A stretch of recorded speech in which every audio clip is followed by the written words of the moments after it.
like Chris Columbus, the last step in my own personal journey will be to take that flag and plant it in this new country, which we did.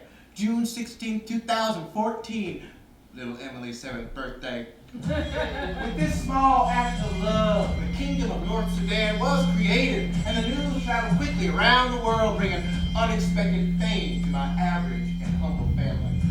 But this, we would soon discover, was just the beginning. I am at the tip of the spear. Who will lead the charge and get beat up? We created a brand new world in the heart of the Northeast African desert. Okay, what do we do with it?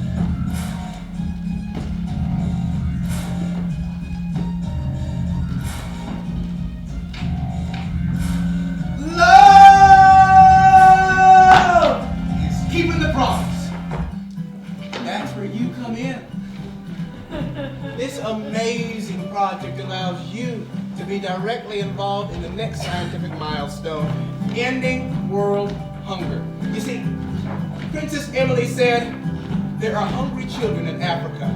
We must grow a garden to feed people. With your help, we will revolutionize the agricultural industry, ending world hunger.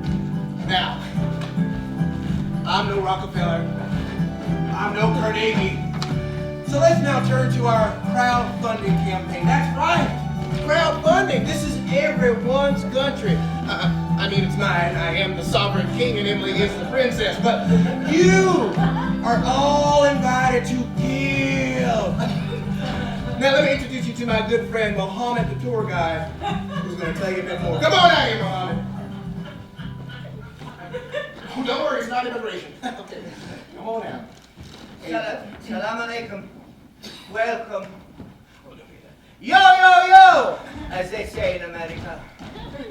My name is Akil, and I am the poor idiot who agreed to be Mr. Jeremiah Heaton's tour guide. I took him for a long ride in a car from Cairo to this beautiful piece of desert known as Bir Tawil. There I watched him as he stuck his equally pitiful flag into the water-deprived earth, and this, apparently, is how he became king. Oh, and he wants you to donate money to this cause. Apparently, no matter how uninformed or racist or biased or sexist your ideas are, you can always find someone to give you money to continue to be uninformed or racist or biased or sexist. You Americans! Thanks, Kareem. Let's talk later about a cabinet seat. Now, I know what you're thinking. I do plan on sitting down with Egypt and Sudan and going over our awesome plans. There is no way they cannot see this in a positive light. But let's get back to the work at hand. This fundraiser. Folks, I got to tell you, we got some great perks put together for you. This is your chance to become an honorary knight or a court jester or a princess. Plus, you will be helping to make the world a better place. Are you on Facebook? Everybody here on Facebook? Raise your hand. Raise your hand. Come on. Thank you so much. Share this post and receive 1 free metric ton of North Sudan sand. Shipping not included. Sand is great for making glass, kids' play areas, added to paint for extra grip, exfoliation of skin. Don't miss out on these great prizes. Baseball cards, baseball caps, t-shirts, airports, all these great prizes and more. Well, too far. What the F are you doing? This is when you come out as my family. Are you kidding me? Seriously? Oh, man. How could you kill that? What are you doing with those slides? They were eating this shit up, and then you made them think, come on, man, they were loving me and you, and you just killed it like it's dead. sticking out of your hand and then... Tony, man, come No, on. you come on! You were like a one-man theater cock block. Okay, let's get back to this fundraiser. Sorry. I agree with Annie. I feel uncomfortable. You thought disaster porn was gonna help? Are you fucking kidding What, me? it's okay for me to be funny, put on a little minstrel show, but as soon as I get serious? Okay, are you really comparing Jeremiah to the refugee crisis? This isn't a comparison. It's there to shock us out of our complacency. I didn't realize that our show was going to be a PowerPoint presentation. Oh, it's getting very confusing. Okay, I'm sorry, folks. I know it's a little cold in here. I apologize, it'll warm up in a little bit. But the first thing, as you can see, we are still working out some of our artistic details. Act 1 was supposed to be a satire. I thought we all agreed on it. Exactly. You see, Jeremiah can't help but take land from brown people. He is steeped in the colonial stew of his forefathers. Wasn't that crazy when all them white Europeans came over with their cloaks and cravats and pushed out all the Indians so they could show us how it's done? It's almost as if the United States was founded on white supremacy. Okay, can we go back to the source material? Yes. Okay, thank you. Jeremiah, he hopped on a plane, Uh-huh. he flew to Egypt. And he actually fundraised for this little kingdom of his. All totally true. Did you see the footnotes? Who honestly wants a bumper sticker as a prize? 4 delusional idiots actually wanted a bumper sticker. 3 people wanted a royal baseball cap. 9 people donated for a t-shirt. 17 people donated for knighthood. And a whopping 89 people donated $25 for the honorary title of nobility. That's a good deal.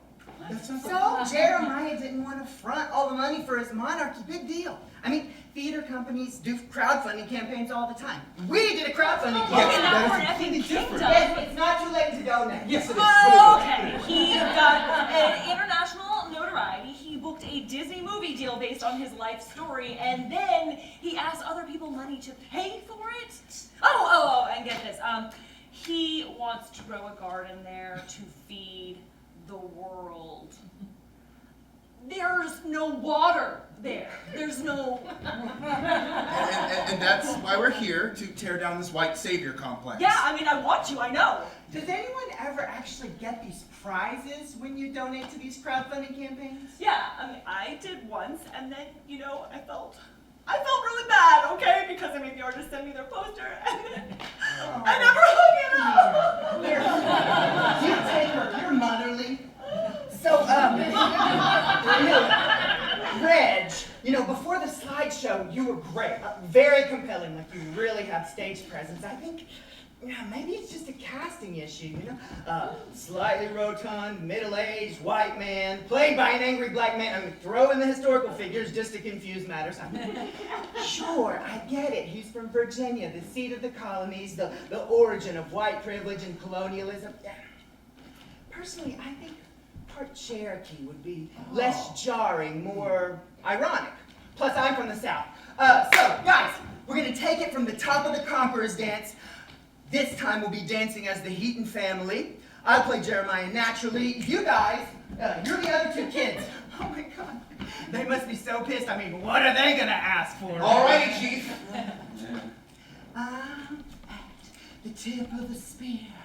Who will lead the charge and get beat up? We created a brand new world in the heart of the East African desert. Okay. Now what do we do with it? What do we do with it? This is worse. What? My choreography was on point. Okay, I think maybe, you know what, I think it was the tone. I think maybe the tone is wrong. This is a dark story. Whoa, what do you mean by dark? Why do you people always have to bring color into it? Tony, it's just a loaded statement. I think that you are intentionally misinterpreting Annie's statement. Am I? Thank you for letting me know my intentions, Georgia. Tell me, how on God's holy green earth does this mediocre man suddenly become his own sovereign kingdom? I mean, how does that happen? If a middle-aged, middle-class black man tried to do the same thing, do you really think that news outlets would be reporting it? That they would say, oh, what a great dad? Hell no. I think what Reg is trying to say is that people don't really care about black people. Okay. Like, even theater people don't care about black people. Oh, except in Hamilton, but then only if there are black people playing white people.